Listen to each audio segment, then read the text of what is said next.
Hello class 7. Today we are going to revise the chapter through points to remember, है ना।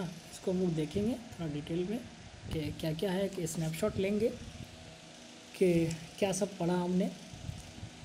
You see, the first point says the solution of minerals and water absorbed by the root is transported to the leaves by a system of pipes formed by xylem tissue. अब जानते हैं xylem tissue क्या है। ये जो minerals और water के solution हैं जो रूट में एब्जॉर्ब होते हैं, ये ट्रांसपोर्ट होते हैं लीव्स के लीफ तक, रूट से लीव्स तक, ऊपर एपिकल सिस्टम तक। ये एक पाइप का सिस्टम है जिसको बनाते हैं जाइलम टिश्यू। इसके तीन चार पॉइंट्स होते हैं जो हम लोग नेक्स्ट क्लास में पढ़ेंगे, क्लास 8 में। ये जाइलम टिश्यू किन किन चीज़ों से मिलकर बनता है।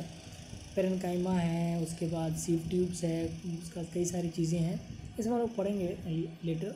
दिस सॉल्यूशन कॉल्ड सैप कहते हैं उसी ट्यूब को, moves up due to push produce by absorption by the root and the pull produce by transpiration. ये सॉल्यूशन ऊपर को जाता है जो कि रूट से जो नीचे से प्रेशर बनता है ऊपर की तरफ, और ऊपर से वो खींच रहा होता है ट्रांसपीरेशनल पुल, तो इसके कारण ये ऊपर चढ़ता चला जाता है। नेक्स्ट पॉइंट है ऑस्मोसिस। ये एक प्रोसेस है वाटर के मूवमेंट का जो कि सेमी परमेबल मेम्ब्रेन से region where concentration is higher से region where it's concentration is lower तक ये मूव करता है। यानी पानी का मूवमेंट है पानी के अपने हायर कंसंट्रेशन से पानी के अपने लोअर कंसंट्रेशन तक, ठीक है। Generally it is the process of transfer of solvent from weaker to the stronger solution across semi permeable membrane. देखिए यहाँ पर उल्टी बात है, ऊपर कहा हायर टू लोअर, तो समझिए हायर टू लोअर वाटर का कंसंट्रेशन, लेकिन जब सॉल्यूशन की बात आएगी तो lower concentration to higher concentration. क्यों? सॉल्यूशन में जहाँ कंसंट्रेशन लो होगा, कंसंट्रेशन लो मतलब पानी ज़्यादा, ठीक है। सोलूट जहाँ ज़्यादा होगा वहाँ पानी कम होगा, तो पानी का मूवमेंट होना है पानी के कंसंट्रेशन ज़्यादा होने के लिए। तो पानी का कंसंट्रेशन ज़्यादा कहाँ होगा? जहाँ कम चीनी मिला हो, कम सोलूट मिला हुआ हो, यानी सॉल्यूशन में कम कंसंट्रेशन हो, कम कंसंट्रेटेड सॉल्यूशन हो, तभी ना वहाँ सॉल्वेंट ज़्यादा होगा। तो सॉल्यूशन की जब बात होगी तो वहाँ lower concentration of solution to higher concentration. क्यों? क्योंकि लोअर कंसंट्रेशन होगा तो वहाँ पानी ज़्यादा होगा, पानी ज़्यादा जहाँ है वहाँ से मूवमेंट होना है, ठीक है। तो इस बात को ध्यान रखेंगे आप। उसके बाद ट्रांसपीरेशन जानते हैं आप, it is the process by which plant loses water through stomata. Stomata क्या है? वो प्रेजेंट होते हैं mostly on the lower surface of the leaves का जो नीचे का सरफेस होता है वहाँ पर ये प्रेजेंट होता है। Food produced in the leaves is carried to the rest of the plant by set of pipes form by flowing tissue. These pipes lie near the bark of the stem. ये जो बीच में गर्थ होता है पेड़ का, plant का, उसके बीच में ये ज़्यादा होता है, और यहाँ पर डबल मोशन होता है, याद रखिएगा। जाइलम में सिर्फ नीचे से ऊपर का मूवमेंट होता है यूनिडायरेक्शनल, जहाँ पानी नीचे से ऊपर जाएगा, लेकिन फ्लोएम में ऊपर नीचे दोनों मूवमेंट होता है। खाना बना तो भाई जिस लीव्स में पानी खाना बना है उससे ऊपर भी कोई स्टेम होगा, कोई प्लांट का हिस्सा होगा, वहाँ भी खाना चाहिए, तो वहाँ भी जाएगा ना, तो ऊपर भी जाएगा और नीचे भी आएगा, रूट तक आएगा खाना। तो यहाँ पर बाई डायरेक्शनल होता है मूवमेंट ऑफ फूड, और जाइलम में यूनिडायरेक्शनल, ठीक है। In human beings, the circulatory system comprising the heart and the blood vessels is responsible for the circulation of blood, which transports substances around the body. Human being में जो circulatory system है जिसके अंदर heart और blood vessel है, ये दोनों responsible होते हैं सर्कुलेशन ऑफ ब्लड के, जिसके अंदर जो सब्सटेंसेज हैं वो ट्रांसपोर्ट होते हैं पूरे बॉडी के अंदर, ठीक है।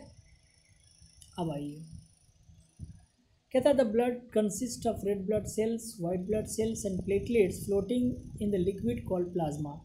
प्लाज्मा क्या है? एक लिक्विड है, मैट्रिक्स है, जिसके अंदर फ्लोट कर रहे होते हैं प्लेटलेट्स, ब्लड सेल्स, वाइट वाले और रेड वाले दोनों, ठीक है। Plasma is a straw coloured solution of digested food, enzyme, protein, waste and other substances. तो प्लाज्मा की डेफिनेशन एक तरह से है किन चीज़ों से प्लाज्मा बना हुआ है वो है, ठीक है।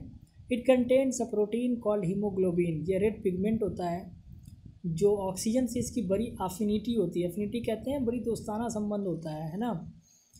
Contains a protein called haemoglobin which helps to transport oxygen. White blood cells and defend the body against infection, pathogens और जो भी टॉक्सिक एलिमेंट्स होते हैं उनसे बचाता है बॉडी को। Platelets help in the clotting of blood, ये सबसे कॉमन फंक्शन है ब्लड प्लेटलेट्स का। Blood vessels are tubes that carry blood, blood vessel क्या है, वो पतले से ट्यूब है, आप इसको बोल सकते हैं वन सेल थिक ट्यूब है, one cell thick tube that carry blood.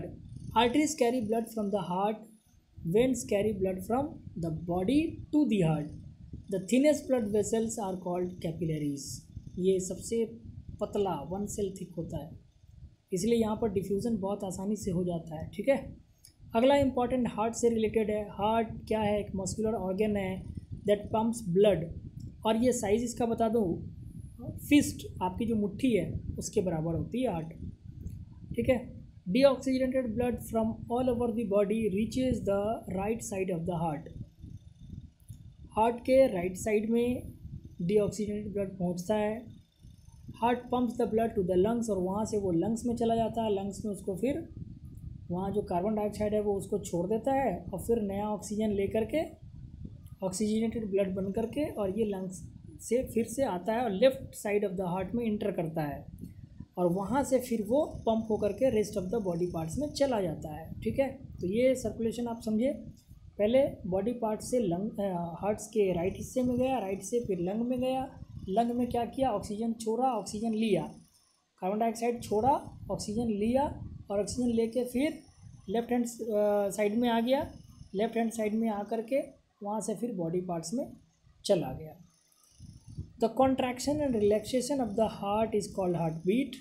Every time the heart pumps blood into the arteries, they throb with a rush of blood, और एक साउंड देता है, ये throbbing sound is called the pulse.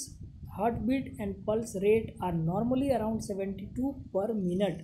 एक minute में 60 second होते हैं और 60 सेकेंड में 72 बार दिल धड़क जाता है। ठीक है, the process of removing waste from the body is called excretion. लीजिए, टॉपिक को अब डिफाइन किया इसमें। Sweating primarily helps to maintain the body temperature. In the process we also excrete water, salt, urea. Urea is a waste produced when the proteins are broken down, ये nitrogenous compound है। ठीक है, the urinary system consist of pair of kidneys, pair of ureters, one urinary bladder and one urethra. ये इसके structure में मैंने पहले बताया था। The kidneys are bean shaped organ situated behind the stomach. Each kidney has about millions of tiny filters called nephrons. Filtration units है ये। और नेफ्रॉन क्या है, it has a small cup with a long tube attach to it. Cup size क्या है, glomerulus Bowman capsule. ठीक है, नीचे ट्यूब आ रहा है, उसका नाम है loop of Henle. Waste from the blood flowing in the capillaries in a cup filters into the cup and flows into the tube. This tube joins the others tube which ultimately joins the ureters. The ureter carry the waste to the urinary bladder, और वहाँ से urethra के through ये बाहर आ जाते हैं। तो ये थी पूरे चैप्टर का एक सार समरी जिसको हम पॉइंट्स टू रिमेंबर के थ्रू समझे हैं। So now you will complete the question answers. Okay, thank you.